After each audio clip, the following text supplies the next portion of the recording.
Everyone wants to be a smart person, or at least they prefer to be a smart person. So have you ever wondered what kind of life intelligent people live? Let's find out. But first of all, we need smart persons and their supports to subscribe to our channel, like the video and share this video with smart people like you, and please watch this video to the end, because this video was made for geniuses. I know exactly how you feel. I can tell that you want to make friends with anyone and live each day with a beautiful sense of optimism. But for one reason or another, you have no idea how to start. Let me begin by saying you're capable of achieving a much better life than you think. But before I continue this article, I need to drop some truth bombs. You don't need to be extremely good looking to have amazing relationships. You don't need to have an incredible sense of confidence to make friends with anyone. You don't need to wear designer clothes to gain approval or validation from other people. The above points are contrary to what most people think. But if you're reading this article, I can safely assume you're not like most people. Are you? Quite rightly, you want the best for yourself. You want to improve your friendships, relationships, and every other important aspect of your life that matters. Fortunately, there's a solution to your current state of unhappiness. It's called emotional intelligence. So if you want to begin the process of changing your life forever, you first need to change your actions. Here's how. Listen to other people with intent. We have 2 ears and 1 mouth so that we can listen twice as much as we speak. Epictetus: when you understand how to listen intentionally to someone, the quality of your relationship will exponentially improve.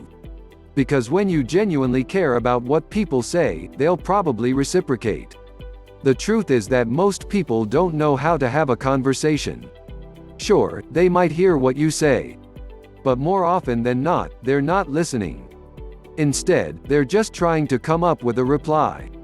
This is something I see throughout my daily life. All too often, people take more interest in themselves than other people. So naturally, they don't have great relationships.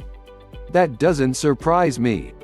But here's the thing, when you listen with intent during conversations, every single one of your relationships will change for the better.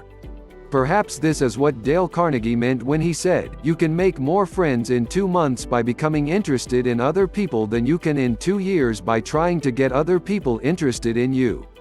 Maybe you're like my past self. You want to make friends with anyone you meet. But for one reason or another, you struggle to maintain a conversation, as you regularly run out of things to say. It's no secret that most people enjoy talking about themselves more than other people.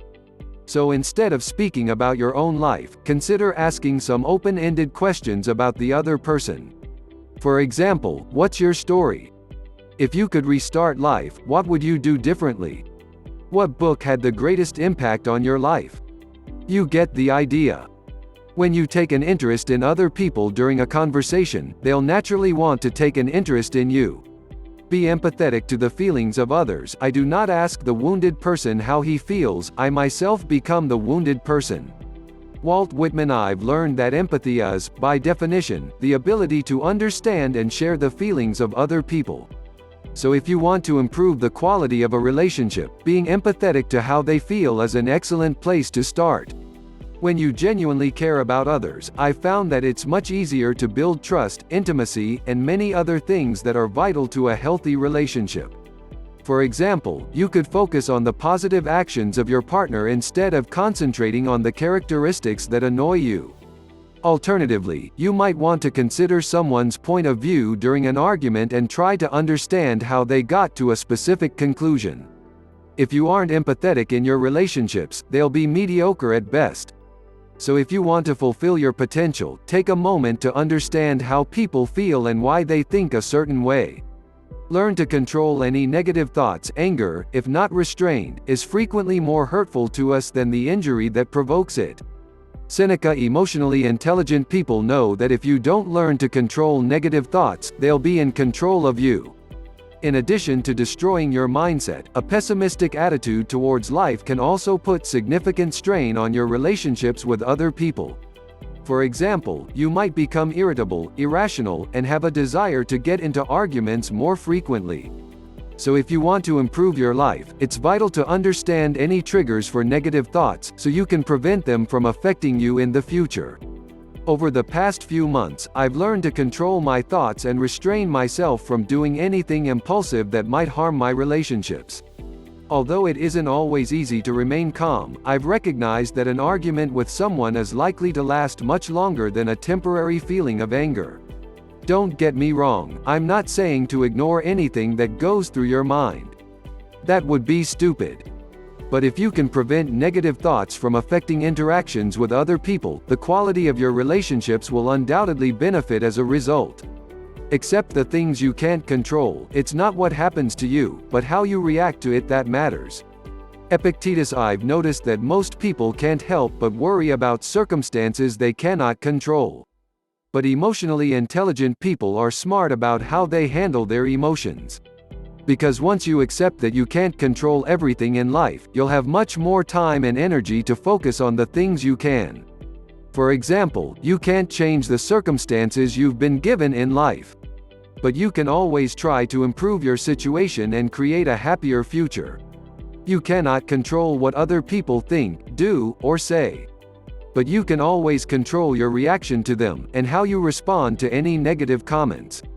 You can't change any lockdown restrictions caused by the global pandemic.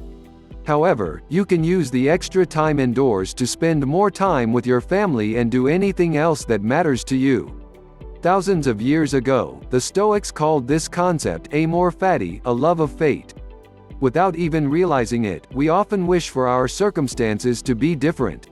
But if you spend your emotional energy worrying about things you cannot change, you're not allowing yourself to focus on what you can.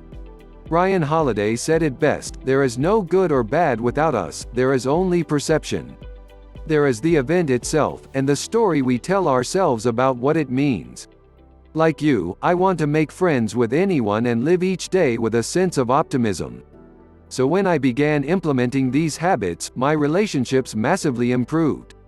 It's important to remember that your level of emotional intelligence isn't going to go from 0 to 100 overnight.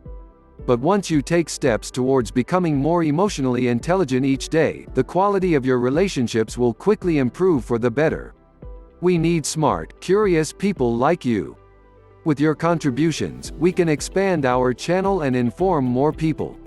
Don't forget to subscribe to our channel and share the video with your friends. See you in the next video.